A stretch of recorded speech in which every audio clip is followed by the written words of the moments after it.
नमस्कार प्यारे बच्चों, स्वागत है आपका आपके अपने YouTube channel fit for exam में। और हम लोग जो कर रहे हैं वीडियो ट्रिपल एससी री एग्ज़ाम, जो कि 26 व 27 जून को कंडक्ट कराया जाने वाला है। समय ज़्यादा बचा नहीं है, इसकी प्रिपरेशन कर रहे हैं। और हिंदी जो हम लोगों ने सब्जेक्ट्स उठाया था सबसे पहले, इसमें हम लोग संधि पूरी तरीके से कंप्लीट कर चुके थे और समास हमारा टॉपिक चल रहा था। तो समास जो टॉपिक चल रहा था उसमें मैंने आपको समास में जो प्रमुख भाग थे समास के, वो मैंने आपको बता दिए थे। जैसे पहले मैंने आपको बताया था वो अव्ययी भाव समास मैंने आपको क्लियर करा दिया था, अव्ययी भाव। ठीक।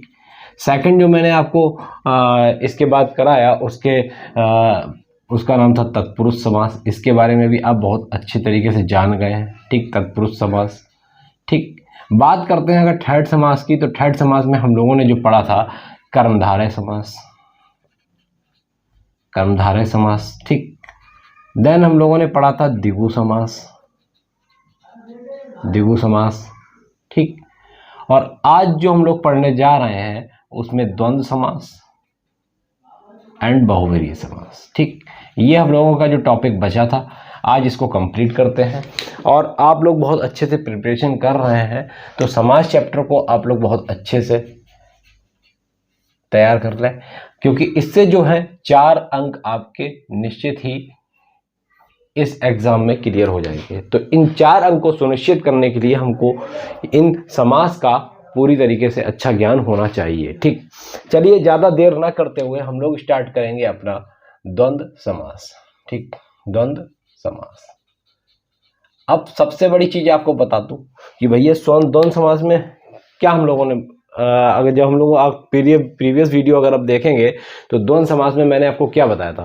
तो द्वंद्व समास होता क्या है, सबसे पहली चीज अब ये देख लीजिए। उसके बाद उसको ग्राफिकल रिप्रेजेंटेशन से भी समझेंगे कि आखिर ग्राफ के तौर पर हम द्वंद्व समास को कैसे समझ सकते हैं, और कुछ प्रमुख उदाहरण इस पर प्रैक्टिस करेंगे, जिससे हमारा द्वंद्व समास पूरी तरीके से क्लियर हो जाएगा। ठीक, द्वंद्व समास आखिर होता क्या है? तो द्वंद्व समास उसको कहते हैं जिस सामसिक शब्द के दोनों पद प्रधान हो, जिस सामसिक शब्द के दोनों पद प्रधान हो। ठीक, और समास विग्रह करने पर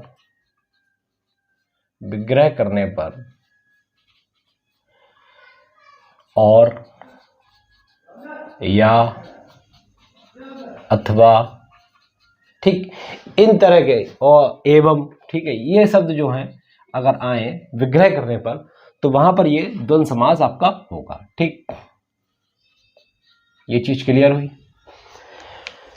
ग्राफिकल रिप्रेजेंटेशन से समझ लेते हैं कि आखिर द्वंद्व समास होता क्या है। बात करते हैं अगर हम द्वंद्व समास की, अभी हम लोगों ने क्या पढ़ा कि द्वंद्व समास जो होता है इस सामसिक शब्द के दोनों पद प्रधान हो। दोनों पद प्रधान का क्या मतलब है? दोनों पद मतलब एक पूर्व पद होगा और एक उत्तर पद होगा। ठीक, इन दोनों पदों से मिलकर हमारा सामसिक शब्द बनता है। पूर्व पद होगा वो भी आपका प्रधान माना जाएगा, और उत्तर पद होगा वो भी प्रधान माना जाएगा। ठीक, तो इस तरह के हम समास को कहते हैं द्वंद्व समास। और जब इसका विग्रह करेंगे तो विग्रह करने पर और अथवा एवं शब्द आए। ठीक, ये चीज आप ध्यान रखिएगा, और या अथवा एवं ये शब्द आना चाहिए। ठीक, हम लोग कुछ इसके उदाहरण देख लेते हैं। उन उदाहरण को प्रैक्टिस करने के बाद आप द्वंद्व समास पूरी तरीके से कह सकते हैं कि हमको समझ में आया। ठीक, अगर मैं इन उदाहरण की बात करता हूं, इनके उदाहरण की बात करता हूं, तो आपने सुना होगा एक शब्द माता पिता। ठीक, तो इसका अर्थ क्या हुआ? जब हम इसका विग्रह करेंगे तो हम कह सकते हैं माता और पिता।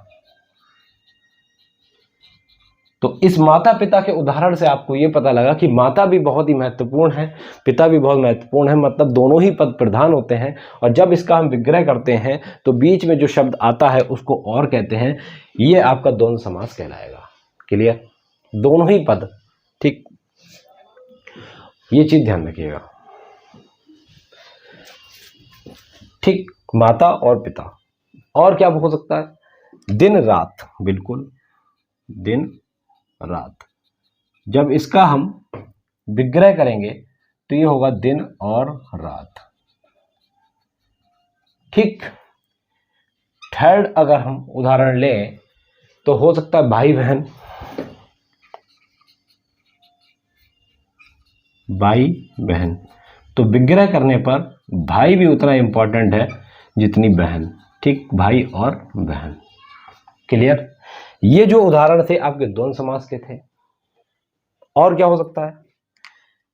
एक और एग्जाम्पल मैं आपको देता हूं, गंगा यमुना। विग्रह अगर हम करते हैं तो गंगा जी भी उतनी ही इंपॉर्टेंट है जितनी यमुना। ठीक, तो गंगा और यमुना। क्लियर? और अगर हम बात करें उदाहरण की तो क्या हो सकता है? पाप और पुण्य। जैसे इसको हम लिखेंगे पाप पुण्य। जब विग्रह करेंगे तो कह सकते हैं पाप और पुण्य। ठीक, ये आपका द्वंद्व समास कहलाएगा। क्लियर? और भी कुछ हो सकते हैं। फिलहाल इतने उदाहरण हैं, द्वंद्व समास हो तो बहुत सकते हैं।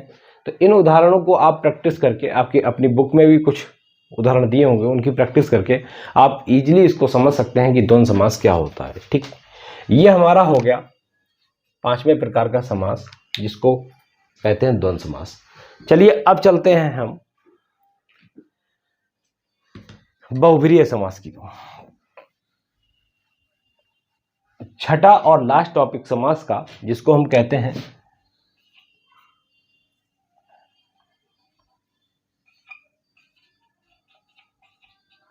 बहुब्रीहि समास। जैसे अभी हमने द्वंद्व समास में पढ़ा कि जिस सामसिक शब्द के दोनों पद प्रधान होते हैं उसको द्वंद्व समास कहते हैं। इसमें क्या होता है? जिस सामसिक शब्द के दोनों पद अप्रधान हो, जिस सामसिक शब्द के दोनों पद अप्रधान हो।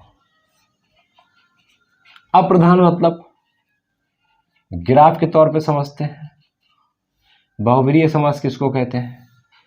इसमें भैया इस सामसिक शब्द में एक पूर्व पद होता है, दूसरा उत्तर पद होता है, और दोनों ही ये क्या होते हैं?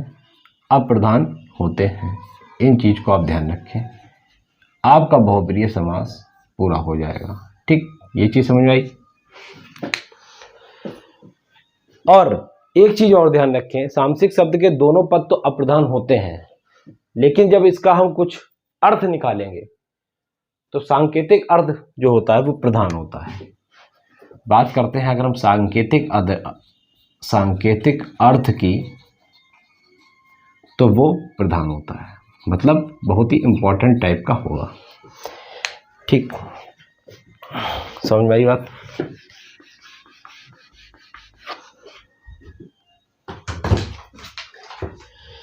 अब बहुब्रीहि समास को हम उदाहरण के तौर पर अगर हम समझते हैं तो कुछ प्रमुख उदाहरण हैं, देख लीजिए। पहला अगर उदाहरण करते हैं, नीलकंठ। ठीक, दूसरा उदाहरण क्या हो सकता है? चक्रपाणी। चक्रपाणी पढ़ रहे हैं तो चलिए पढ़ लेते हैं हम चक्रमौली। ठीक, चक्रमौली। और क्या हो सकता है? वज्रपाणी। वज्रपाणी। ठीक, वज्रपाणी। नीलकंठ, चक्रपाणी, चक्रमौली, वज्रपाणी। चलिए इन उदाहरण को हम सबसे पहले समझते हैं। एक और आप लिख सकते हैं त्रिलोचन। ठीक, नीलकंठ। देखिए नीलकंठ से आपको क्या समझ में आ रहा है? नीला गला। तो नीला गला किसको रिप्रेजेंट करता है? किसी तीसरे पर्सन को रिप्रेजेंट करता है नीला गला।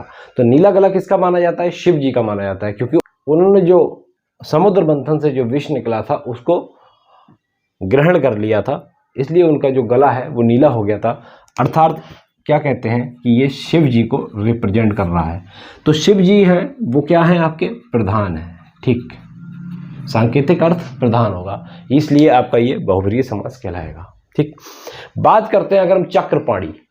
पाणी का मतलब अगर आप समझेंगे तो हाथ को कहते हैं। ठीक, चक्र हाथ में होगा, तो चक्र अगर हाथ में होगा तो चक्र हाथ किसमें, किसके हाथ में होता है, विष्णु जी के हाथ में होता है। तो ये जो विष्णु जी को रिप्रेजेंट करेगा, इसलिए ये बहुब्रीहि समास कहलाएगा आपका। ठीक, चंद्रमौली, मौली का मतलब होता है सिर, चंद्रमौली, मौली का मतलब होता है सिर, और चक्र जो है मतलब चंद्रमौली है, सॉरी चक्रमौली नहीं, चंद्रमौली, चंद्रमौली, चंद्रमौली मतलब सिर पर चंद्र है जिसके, मौली मतलब सिर, सिर पर चंद्रमा किसके है, शंकर जी के है। तो ये शंकर जी को रिप्रेजेंट कर रहा है, शंकर जी इसमें प्रधान शब्द है, क्योंकि सांकेतिक शब्द इसमें जो है शंकर जी हैं। तो ये आपका जो कहलाएगा चंद्रमौली शिव जी के लिए, शंकर जी के लिए है, इसलिए ये आपका बहुब्रीहि समास कहलाएगा। ठीक, बात करते हैं अगर हम वज्रपाणी। पाणी वही है, पाणी का मतलब मैंने अभी आपको क्या बताया, हाथ। वज्र, वज्र किसके हाथ में होता है, ये भी आपको विष्णु जी को रिप्रेजेंट करता है। ठीक, ठीक, एक और एग्जाम्पल लिख सकते हैं यहां पर, जितेंद्रिय। ठीक, त्रिलोचन, त्रिलोचन क्या हो सकता है, बात अगर हम त्रिलोचन की करें, जो एग्जाम्पल ध्यान आते जा रहे हैं मैं लिखता जा रहा हूं। त्रिलोचन, तीन सिर, त्रिलोचन। ठीक है, त्रिलोचन ये जो होता है ब्रह्मा जी को रिप्रेजेंट करता है ये वर्ड। ठीक है, ब्रह्मा जी, त्रिलोचन। जितेंद्रिय, जितेंद्रिय किसके लिए यूज किया गया है, जितेंद्रिय का प्रयोग जो किया गया है वो इंद्र जी के लिए किया गया है, इंद्र। तो ये भी आपका बहुब्रीहि समास कहलाएगा। दशानन है, दशानन किसको रिप्रेजेंट करता है, रावण को रिप्रेजेंट करता है, जिसके 10 सर हैं। ठीक, समझ गए, क्लियर। चलिए कुछ और एग्जाम्पल मैं इसमें आपको बता देता हूं। जैसे मैंने आपको उदाहरण बताए द्वंद्व समास में, और ये मैंने आपको बताया बहुब्रीहि समास में, तो ये आपको बहुत अच्छे से क्लियर हो गया। हाँ, एक जो इसमें मैं आपको बताऊंगा, लोग बहुत कंफ्यूजन क्रिएट होती है लोगों के मन में। बारहसिंगा, ये आपके जो बारहसिंगा है वो क्या होगा, बारहसिंगा। देखिए यहाँ पर क्या है, संख्यावाची शब्द आ रहा है 12, तो आप द्विगु समास ना मार दीजिएगा, बारहसिंगा एक जानवर है। ठीक है, तो यहाँ पर बारहसिंगा है वो आपका द्वंद्व समास ही कहलाएगा। ये चीज क्लियर हुई। ठीक, ये बहुब्रीहि समास था। कुछ द्वंद्व समास के हम और एग्जाम्पल देख लेते हैं। अगर 5 मैंने आपको द्वंद्व समास के उदाहरण बताए, कुछ और मुझे ध्यान आ रहा है, जैसे आचार विचार, ये भी आपका आचार विचार, ये भी आपका क्या होगा, द्वंद्व समास होगा, क्योंकि इसका जो विग्रह करेंगे वो क्या हो सकता है, आचार और विचार, आचार और विचार। ठीक, आचार और विचार। दाल भात, दाल भात, देखिए भात कहते हैं चावल को, तो इसका जो हम विग्रह करेंगे दाल और भात। क्लियर। ठीक, इसके अपने 8 किए तो कम से कम इसके 8 तो करें ना। आगा पीछा, मतलब आगे भी और पीछे भी, आगा और पीछा। ठीक, ये भी आपका क्या कहलाएगा, द्वंद्व समास कहलाएगा। क्लियर। और अगर हम फोकस करें इसके उदाहरण पर, खट्टा मीठा, इसको हम कह सकते हैं विग्रह करने पर खट्टा और मीठा। ठीक, ये आपका समास जो चैप्टर है वो ये फिनिश हुआ। ठीक है, समास चैप्टर फिनिश करने के बाद अब हम लोग दूसरे चैप्टर की ओर बढ़ेंगे। समास चैप्टर आपका बहुत अच्छे से प्रैक्टिस हो गया है, ऐसी मैं उम्मीद करता हूं कि ये 4 अंक आपके समास में, ठीक, और 8 अंक आपके संधि में पूरी तरीके से क्लियर हो गए हैं। तो 12 नंबर की आपकी हिंदी की प्रिपरेशन हो चुकी है, 12 मार्क्स की आपकी हिंदी की प्रिपरेशन हो चुकी है। बचे हुए और मार्क्स के गेन करने के लिए हम आपके लिए वीडियो देंगे, तो फिट फॉर एग्जाम की वीडियो के साथ बने रहिए और मिलते हैं अब हम नेक्स्ट वीडियो में नेक्स्ट टॉपिक के साथ। समाज चैप्टर आपका कंप्लीट हुआ, बहुत ही अच्छे से नोट डाउन कर लीजिएगा और प्रॉपर नोट्स बनाइएगा जो लास्ट टाइम आप इसको रिवाइज कर सकें। चलिए मिलते हैं हम नेक्स्ट वीडियो में, तब तक के लिए नमस्कार, bye bye and all the best.